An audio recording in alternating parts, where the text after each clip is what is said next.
Selon une note de l'Office togolais des recettes, seules les marchandises en transit vers le Burkina Faso, le Mali ou le Niger et débarquées au port de Lomé bénéficieront de la suspension de la redevance statistique. Cette mesure vise à encourager le passage par le Togo et à décourager l'utilisation des ports voisins pour le transit vers ces pays de l'Alliance des États du Sahel. Avec la fermeture de la frontière entre le Bénin et le Niger, le corridor Ouaga-Niamey-Bamako devient crucial, renforçant ainsi l'importance du port de Lomé. En réponse aux défis sécuritaires et économiques régionaux, Lomé s'efforce de rendre le passage plus économique pour les opérateurs dans un contexte marqué par des tensions entre l'AES et la CEDEAO.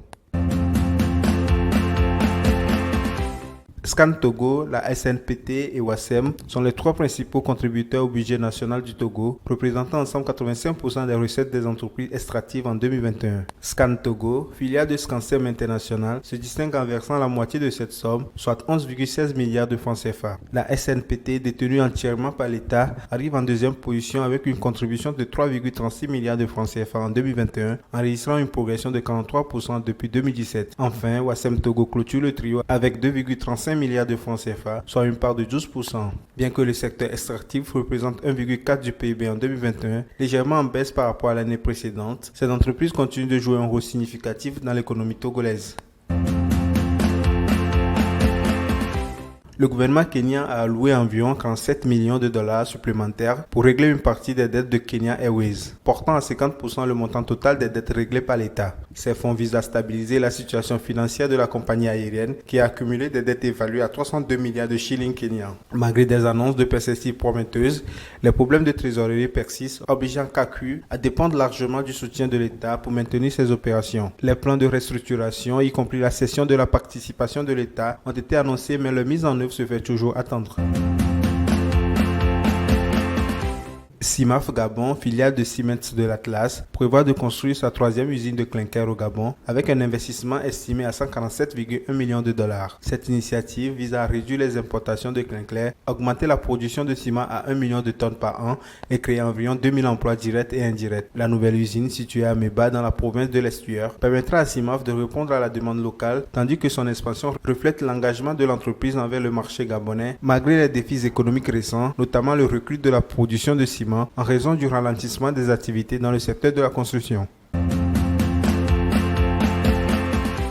La zone économique du canal de Suez a attiré 4,6 milliards de dollars d'investissements étrangers au cours des 18 derniers mois. Ces fonds ont été alloués à 90 projets industriels et 7 projets portuaires provenant notamment de la Chine, de l'Arabie Saoudite, de l'Inde, de la Turquie, de l'Allemagne et du Japon. Ces investissements bénéficient des incitations fiscales et des infrastructures offertes par la CS Zone, dont l'emplacement stratégique le long du canal de Suez, un axe majeur du commerce mondial transitant par la région.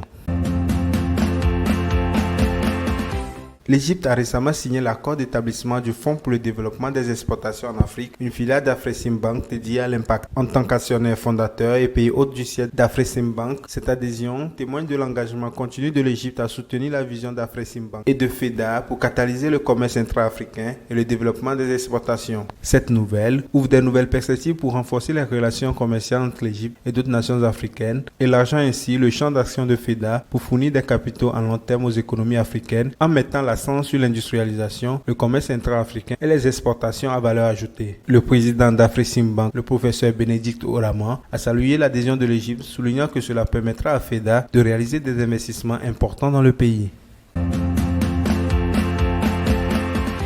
Le président français Emmanuel Macron a annoncé que l'émir du Qatar, Tamim Ben Hamad Al Thani, s'est engagé à investir 10 milliards d'euros dans l'économie française d'ici 2030. Cet accord a été conclu lors de la visite d'État de l'émir en France. Les investissements couvriront les secteurs tels que la transition énergétique, les semi-conducteurs, l'aérospatiale, l'intelligence artificielle, le numérique, la santé et les industries culturelles. En outre, la France et le Qatar ont signé une déclaration d'intention en matière de coopération humanitaire avec un engagement de 200 millions d'euros en faveur des Palestiniens à Gaza.